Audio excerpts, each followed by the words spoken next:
عبادت تو 2 گھنٹے کا کام ہے، روزہ 1 مہینے کا کام ہے، حج 10 دن کا کام ہے، زکوٰۃ 2 منٹ کا کام ہے، جیب سے نکال کے دوسرے کو دے دیا۔ 24 گھنٹے کی زندگی کا اسلام کیا ہے؟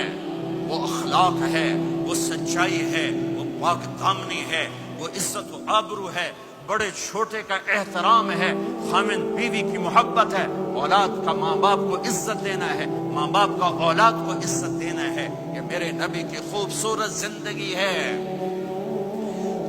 سورے جہان کے نبی اور گھر میں آتے ہیں تو حضرت عائشہ کو آٹا گوندنا نہیں آتا، میرے نبی حضرت عائشہ کو آٹا گوند کے دیتے تھے، آٹا گوند کے دیتے تھے۔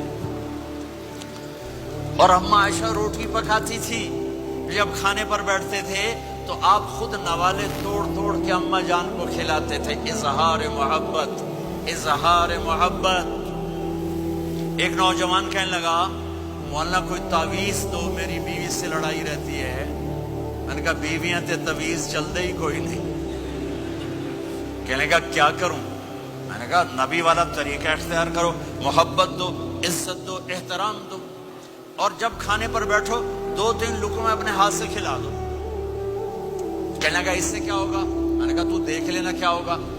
10-12 دن بعد اس کا فون آیا، میں نے پوچھا میری بات پہ عمل کیا؟ کہنے لگا نہیں۔ میں نے کہا کیوں؟ کہنے لگا شرم آتی۔ میں نے کہا کمزور کے ساتھ لڑتے ہوئے شرم نہیں آتی؟ کمزور سے بھی کوئی لڑتا ہے، عورت تو بیچاری کمزور ہے، اس سے بھی کوئی لڑتا ہے۔ کامے پہلوان کا نام سنا ہوگا، بڑی عمر کے لوگوں نے۔ کاما جو چیمپئن، ورلڈ چیمپئن تھا، اس نے 1910 میں لندن میں امریکن پہلوان تھا زبسکو، اس کو ہرایا تھا، اس کو ورلڈ چیمپئن کا ٹائٹل ملا تھا۔ پارٹیشن کے بعد لاہور آ گیا، سبزی والے سے سودا بھاؤ پر کوئی بات ہوئی، سبزی والے نے وہ جو لوہے کا بٹا ہوتا ہے تولنے والا اٹھا کے گامے کو مارا، اس کو یہاں لگا، خون نکل آیا۔ اس نے پگڑی کھولی اور نیچے سے بل دے کے باندھ کے چل پڑا۔ تو لوگوں نے کہا پہلوان جی تسی وڈے وڈے پہلوان زمین تے مارے، اے تو نکو جیا ماڑ کو جیا مار گیا، تسی آکھیا ہی کچھ نہیں۔